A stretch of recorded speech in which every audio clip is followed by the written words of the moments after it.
Hello everyone, it's T3 here, and today I'm sharing a hollow palm Deadeye build that stays smooth, moves fast, and erases content without stress. This is a projectile build, not a melee build, so that's why Deadeye is the perfect ascendancy for this build. So, what does Deadeye do? First of all, Tailwind. This provides us 30% more attack speed and 150% increased evasions. It also gives us 30% reduced damage while we have Tailwind. Deadeye also amplifies our projectile count by 1. So with Staggering Palm buffs, we start at 5 projectile, and Deadeye lift to 6, which is a clean 20% gain that you notice immediately. Also, with Falling Thunder, when we consume charge, we fire 4 projectile instead of 3, which works out to roughly 33% more damage that allows us to one-shot bosses. So, let's talk about mechanic. Tempest Flurry is the core of this build, and it serves as both our enabler and our movement skill so that we always drifting forward while clearing. Staggering Palm grants a projectile bow that fires 5 base projectiles that can last up to 30 seconds.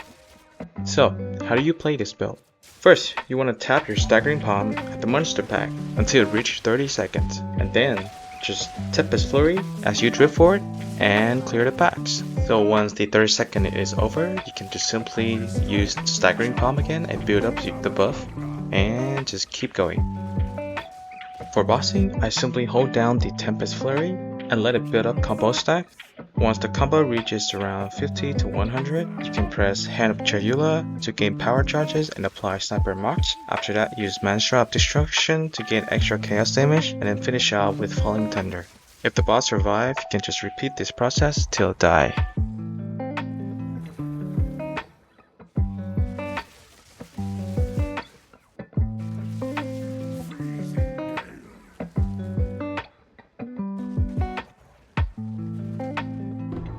Alright, let's talk skill gem.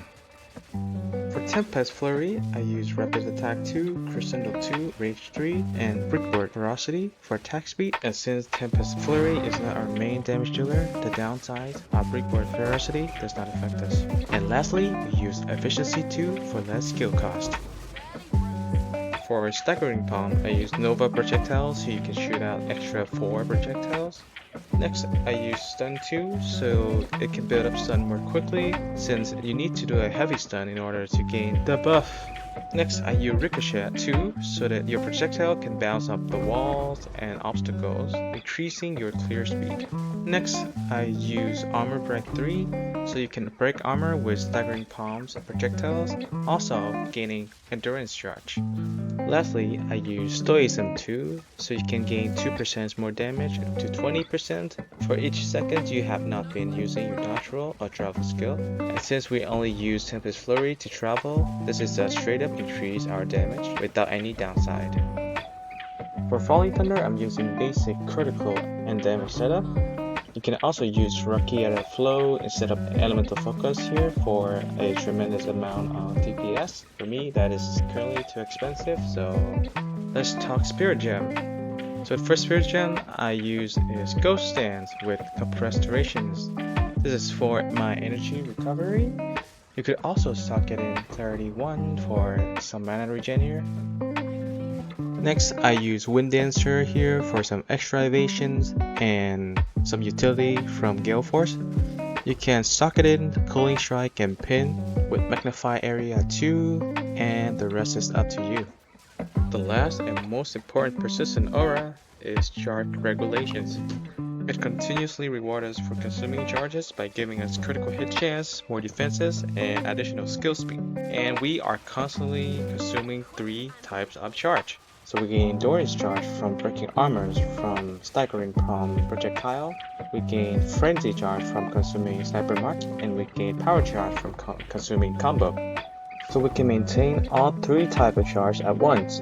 So with Hand of Cholula, we can make them effortlessly by binding the Sniper Mark, Combinations, and Alice Shine to Hand of Cholula. So by pressing Hand of Cholula, you apply Sniper Mark and trigger the combinations plus chimes, so we gain Frenzy Charge from the marked hit and then Power Charge from the combo consumed. You can also bind Elemental Weakness to the Hand of Cholula, so you could apply this Curse, bursting down boss faster. Alright, let's talk about gear. For armor, try and aim for the evasion base so we can benefit from the spectral ward. For prefix, go for all increased evasions and flat evasions. For suffix, go for elemental rest, chaos rest, and if you can, go for deflection rating in either your boots or your armor.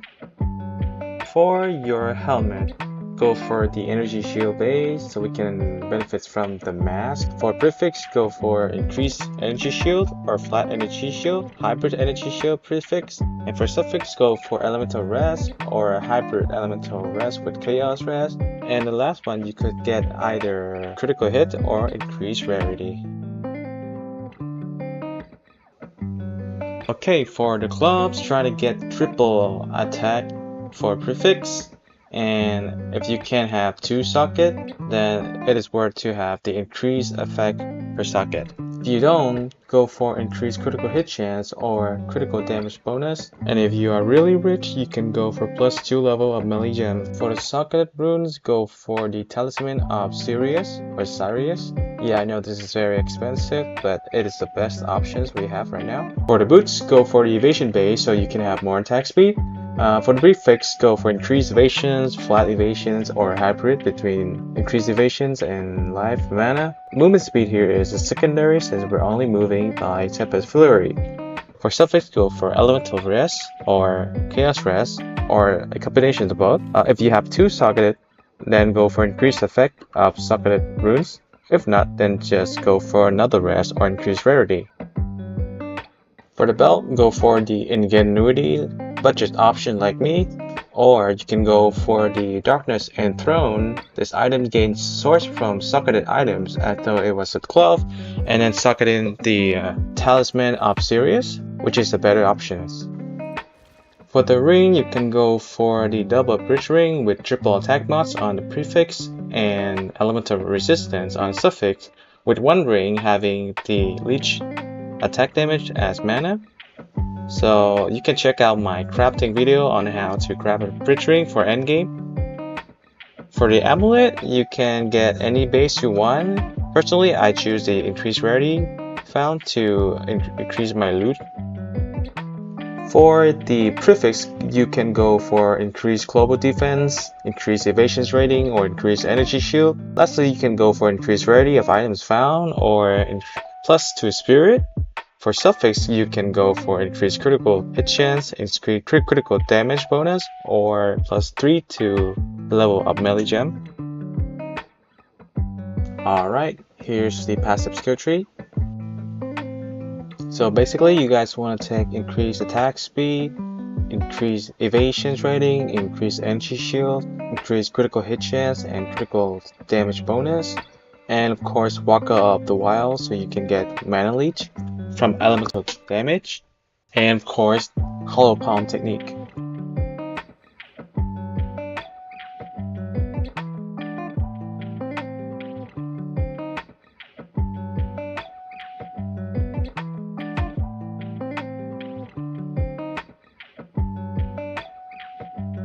Okay, let's talk Jewel.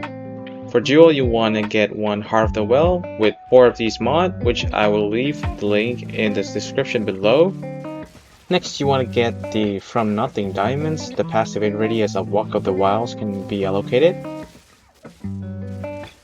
Next, you want to get the Against the Darkness Time Loss diamonds with 2 of these mods. I will also leave the link to the trade site in the description below. Lastly, you want to get yourself a Megalomaniac diamonds. You can get any allocation you want. Personally, I'll go for the Steadfast Resolve in the Frenzied Bear, so you can have more defense against stun and more effect for consuming a frenzy charge. Okay, for the charm, you can simply get the immunity to freeze and immunity to slow. Last charm slot is up to you, but personally, I'll take the golden charm that increases your rarity of items found after you kill a unique or rare monster.